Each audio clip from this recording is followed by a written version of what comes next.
A Course in Miracles, Chapter 2, The Illusion of Separation, Part 2, The Reinterpretation of Defenses. When you are afraid of anything, you are acknowledging its power to hurt you. Remember that where your heart is, there is your treasure also. This means that you believe in what you value. If you are afraid, you are valuing wrongly. Human understanding will inevitably value wrongly, and by endowing all human thoughts with equal power, will inevitably destroy peace. That is why the Bible speaks of the peace of God which passes human understanding. This peace is totally incapable of being shaken by human errors of any kind. It denies the ability of anything which is not of God to affect you in any way. This is the proper use of denial. It is not used to hide anything, but to correct error. It brings all error into the light, and since error and darkness are the same, it corrects error automatically. True denial is a powerful protective device. You can and should deny any belief that error can hurt you. This kind of denial is not a concealment device, but a corrective device. The right mind of the mentally healthy depends on it. You can do anything I ask. I have asked you to perform miracles and have made it clear that miracles are natural, corrective, healing, and universal. There is nothing good they cannot do, but they cannot be performed in the spirit of doubt. God and the souls he creates are completely dependent on each other. The creation of the soul has already been perfectly accomplished, but the creation by souls has not. God created souls so that he could depend on them because he created them perfectly. He gave them his peace so he could not be shaken and wouldn't be unable to be deceived. He gave them his peace so they could not be shaken and would be unable to be deceived. Whenever you are afraid, you are deceived. Your mind is not serving the soul. This literally starves the soul by denying its daily bread. God offers only mercy. Your words should reflect only mercy because that is what you have received, and that is what you should give. Justice is a temporary expedient or an attempt to teach man the meaning of mercy. Its just mental side arises only because man is capable of injustice, if that is what his mind creates. You are afraid of God's will because you have used your own will, which he created in the likeness of his own, to miscreate. What you do not realize is that the mind can miscreate only when it is not free. An imprisoned mind is not free by definition. It is possessed or held back by itself. Its will is therefore limited and not free to assert itself. The real meaning of R of one kind, which was mentioned before, is R of one mind or will. When the will of the sonship and the Father are one, their perfect accord is heaven. Denial of the error is a powerful defense of truth. You will note that we have been shifting the emphasis from the negative to the positive use of denial. As we have already stated, denial is not a purely negative device. It results in positive miscreation. That is the way the mentally ill do employ it. But remember a very early thought of your own. Never underestimate the power of denial in the service of the right mind. The denial of error frees the mind and reestablishes the freedom of the will. When the will is free, really free, it cannot miscreate because it recognizes only truth. False projection arises out of false denial, not out of its proper use. My own role in the atonement is one of true projection. I can project to you the affirmation of truth. If you project error to me or to yourself, you are interfering with the process. my use of projection, which can also be yours, is not based on faulty denial. It does involve, however, the very powerful use of the denial of errors. The miracle worker is one who accepts my kind of denial and projection, unites his own inherent abilities to deny and project with mine, and imposes them back on himself and others. This establishes the total lack of threat anywhere. Together we can then work for the real time of peace, which is eternal. The improper use of the defenses is quite widely recognized, but their proper use has not been sufficiently understood as yet. They can indeed create man's perception both of himself and of the world. They can distort or correct depending on what you use them for. Denial should be directed only to error, and projection should be reserved only for truth. You should truly give as you have truly received. The golden rule can work effectively only on this basis. Intellectualization is a term which stems from the mind-brain confusion. Right-mindedness is a device which defends the right mind and gives it control over the body. Intellectualization implies a split, while right-mindedness involves healing. Withdrawal is properly employed in the service of withdrawing from the meaningless. It is not a device for escape, but for consolidation. There is only one mind. Disassociation is quite similar. You should split off or disassociate yourself from error, but only in defense of integration. Detachment is essentially a weaker form of disassociation. Flight can be undertaken in whatever direction you choose, but note that the concept itself implies flight from something. Flight from error is perfectly appropriate. Distantiation can be properly used as a way of putting distance between yourself and what you should fly from. Regression is an effort to return to your own original state. It can thus be utilized to restore rather than to go back to the less mature. Sublimation should be a redirection of effort to the sublime. There are many other so-called dynamic concepts which are profound errors due essentially to the misuse of defenses. Among them is the concept of different levels of aspiration, which actually result from level confusion. However, the main point to be understood from this section is that you can defend truth as well as error, and, in fact, much better. The means are easier to clarify after the value of the goal itself is firmly established. Everyone defends his own treasure. You do not have to tell him to do so because he will do it automatically. The real question still remains. What do you treasure? And how much do you treasure it? Once you have learned to consider these two questions and to bring them into all your actions as the true criteria for behavior, I will have little difficulty in clarifying the means.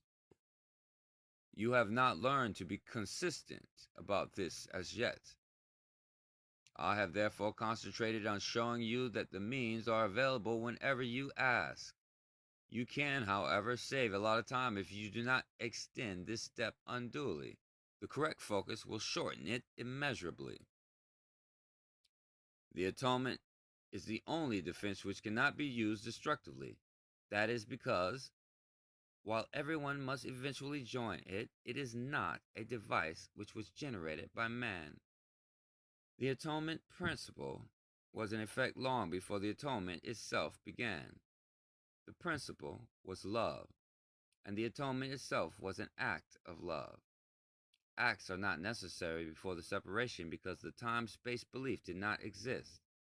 It was only after the separation that the defense of atonement and the necessary conditions for its fulfillment were planned. It became increasingly apparent that all of the defenses which man can choose to use constructively or destructively were not enough to save him. It was therefore decided that he needed a defense which was so splendid that he could not misuse it, although he could refuse it. His choice could not, however, turn it into a weapon of attack, which is the inherent characteristic of all other defenses. The atonement thus becomes the only defense which is not a two-edged sword. The atonement actually began long before the crucifixion. Many souls offered their efforts on behalf of the separated ones, but they could not withstand the strength of the attack and had to be brought back. Angels came too, but their protection did not suffice because the separated ones were not interested in peace. They had already split their minds and were bent on further dividing rather than reintegrating.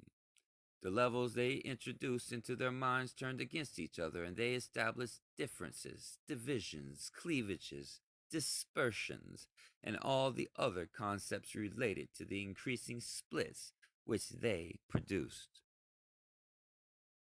Not being in their right minds, they turned their defenses from protection to assault and acted literally insanely. It was essential to introduce a split-proof device which could only be used only to heal, if it were used at all.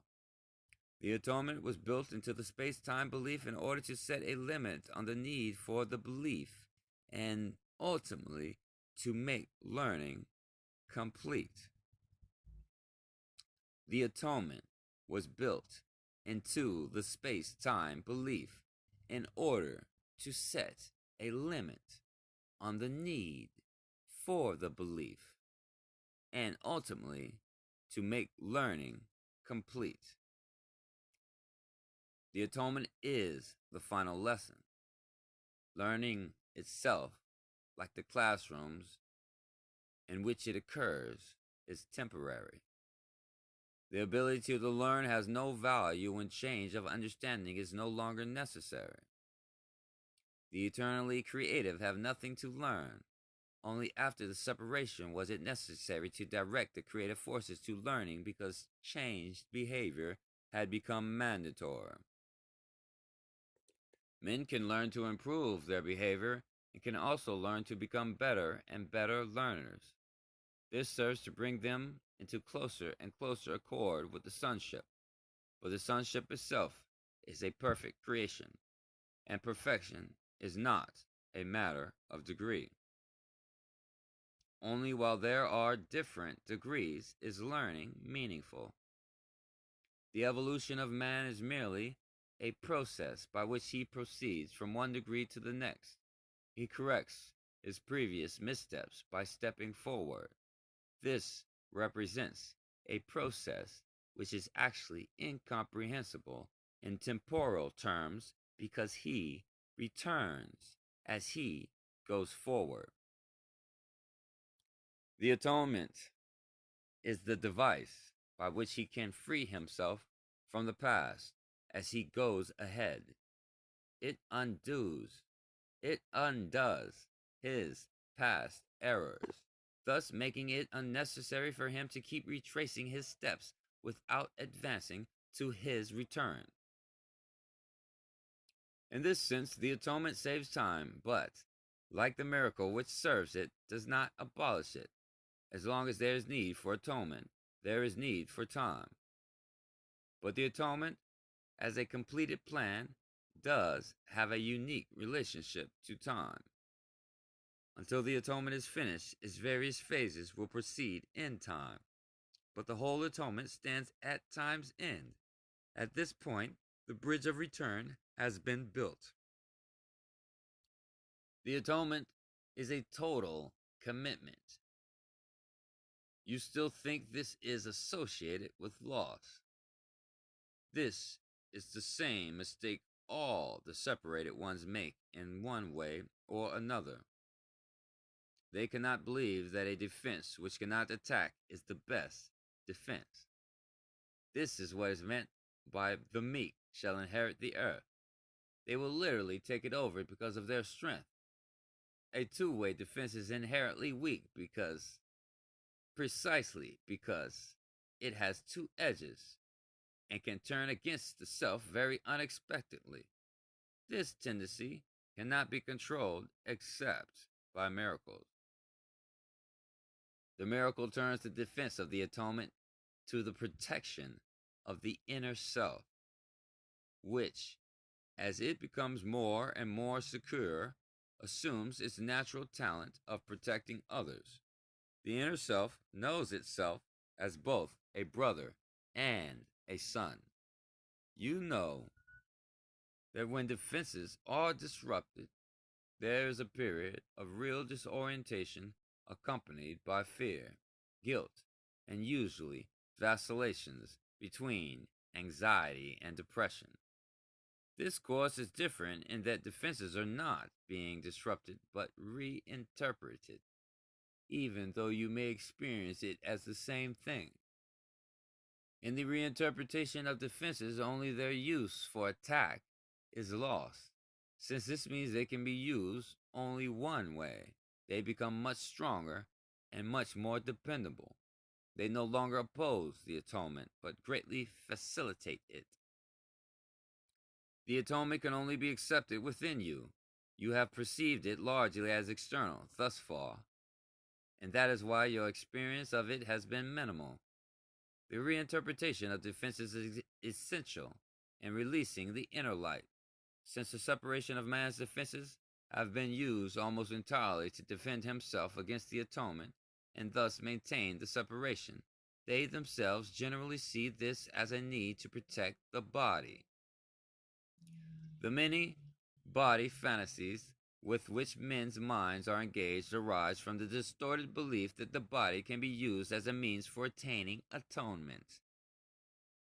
Perceiving the body as a temple is only the first step in correcting this kind of distortion. It alters part of the misinterpretation, but not all of it. It does recognize, however, that the concept of atonement in physical terms is not appropriate. However, the next step is to realize that a temple is not a building at all. Its real holiness lies in the inner altar around which the building is built. The appropriate emphasis men have put on beautiful church buildings is a sign of their fear of the atonement and their unwillingness to reach the altar itself. The real beauty of the temple cannot be seen with the physical eye. The spiritual eye, on the other hand, cannot see the building at all because it has perfect sight. It can, however, see the altar with perfect clarity. For perfect effectiveness, the atonement belongs at the center of the inner altar, where it undoes the separation and restores the wholeness of the mind. Before the separation, the mind was invulnerable to fear because fear did not exist. Both the separation and the fear are miscreations of the mind which must be undone. This is what is meant by the restoration of the temple. It does not mean the restoration of the building, but the opening of the altar to receive the atonement. This heals the separation and places within man the one defense against all separation and mind errors which can make him perfectly invulnerable. The acceptance of the atonement by everyone is only a matter of time. In fact, both time and matter were created for this purpose. This appears to contradict free will because of the inevitability of the final decision. If you review the idea carefully, however, you will realize that this is not true. Everything is limited in some way by the manner of its creation. Free will can temporize and is capable of enormous procrastination, but it cannot depart entirely from its creator, who set the limits on its ability to miscreate by virtue of its own real purpose. The The misuse of will engenders a situation which, in the extreme, becomes altogether intolerable. Pain thresholds can be high, but they are not limitless. Eventually, everyone begins to recognize, however dimly, that there must be a better way. As this recognition becomes more firmly established, it becomes a perpetual turning point. This ultimately reawakens the spiritual eye, simultaneously weakening the investment in the physical sight. The alternating investment in the two types of levels or levels of perception is usually experienced as conflict for a long time and can become very acute, but the outcome is as certain as God. The spiritual eye literally cannot see error and merely looks for atonement. All the solutions which the physical eye seeks dissolve in its sight. The spiritual eye, which looks within, recognizes immediately that the altar has been defiled and needs to be repaired and protected. Perfectly aware of the right defense, it passes over all others, looking past error to truth because of the real strength of its vision. It pulls the will into its service and impels the mind to concur.